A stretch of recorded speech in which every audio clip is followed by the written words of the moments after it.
બાળકોમાં કેટલું ઇમ્પ્રુવમેન્ટ લાવી શકીએ છીએ ને એ આપણે પોતે જ ઓબ્ઝર્વેશન કરી શકીએ. અમારે પોતાના શબ્દોએ વર્ણવેલું છે. પેલું છે આત્મવિશ્વાસુ બાળક. બાળકોમાં આત્મવિશ્વાસ કેળવવાનો. બીજું સારી આદતો અને સંસ્કાર. તો સારી આદત અને સંસ્કાર આપણને ઘર તરફથી પણ મળે છે, આપણા આજુબાજુના વાતાવરણમાંથી મળે છે, સારા લોકોનો સંગ કરવાથી મળે છે. મદદ કરવાની ભાવના ધરાવતું બાળક. બે બાળકો હોય આંગણવાડીમાં સાથે ભણવા આવતા હોય, એકબીજા બાળકોને મદદરૂપ થઈ શકે એવી રીતે આપણે પ્રોત્સાહિત પણ કરવા. અભ્યાસ પ્રત્યે નિષ્ઠા. ત્યારબાદ પ્રામાણિકતા. બાળક કેટલું પ્રામાણિક છે, કોઈ ખોટું બોલીને બીજા બાળકને હેરાન કરે છે, એકબીજા બાળકને કોઈ વસ્તુ લઈ લીધી હોય તો એને કહી શકે કે મેડમ આને આની વસ્તુ લઈ લીધી છે, એને પાછું અપાવીને પોતે પ્રમાણિક પોતે સાબિત કરી શકે કે મેં એકબીજા બાળકોને મદદ કરેલી. વડીલો પ્રત્યે આદર ભાવ. વડીલો એટલે આપણા ઘરમાં રહેતા હોય સગા સંબંધીઓ, આપણા બાળકોને શીખવાનું કે કોઈ મોટા વ્યક્તિઓ આપણને જેમ કે દાદા દાદી કે બા કે ઘરના માતા પિતા કોઈ નાનું મોટું કામ દીધે કે એને કઈ કામ સોંપે કે ભાઈ તું આ કામ કરતે તો તે બાળકો તરત કામ કરવા માટે ઉત્સાહભેર મદદ કરે. વિનમ્રતા અને શિસ્ત. એ બાળકોમાં શિસ્ત દાખવવા માટે વિનમ્ર. એ બાળકને એક પ્રકારનું એવું ન હોય અહમ કે હું કંઈક છું એમ.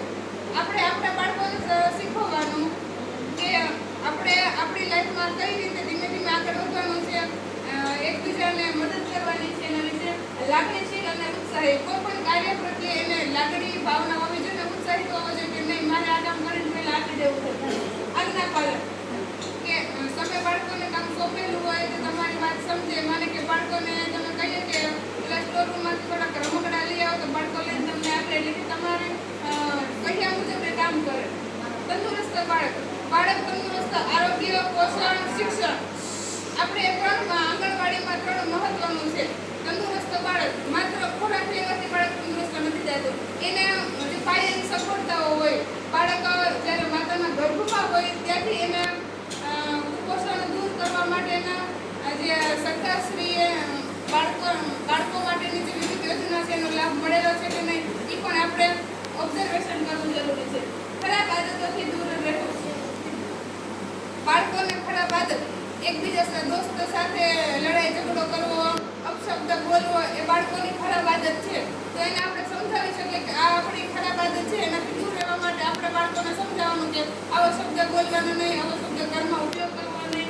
નીડર અને નેતૃત્વ ધરાવતું. નીડર એટલે કે કોઈથી ડરતું નહીં એવું બાળક. આપણે હાલ હું તારી યારે મોરાવું છું, તું કામ બી છો, બાળક એવા શબ્દ સામેથી બોલી દે. ભ્રષ્ટાચાર વિરોધી.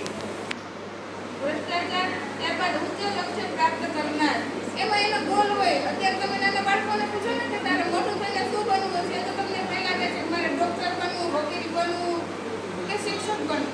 એને ગોલ પ્રાપ્ત કરવા માટે, એનું લક્ષ્ય પ્રાપ્ત કરવા માટે પહેલા તો આપણે એક શિક્ષક તરીકે એની ભૂમિકા ભજવવી જોઈએ કે એને પ્રોત્સાહિત કરવું જોઈએ કે હા તું પહેલા ભણીશ, રોજ આંગણવાડી આવીશ, ઘરેથી તને સારું વાતાવરણ મળે, શિક્ષણ મળે તો તું 100% તારા લક્ષ્યને પ્રાપ્ત કરી શકીશ.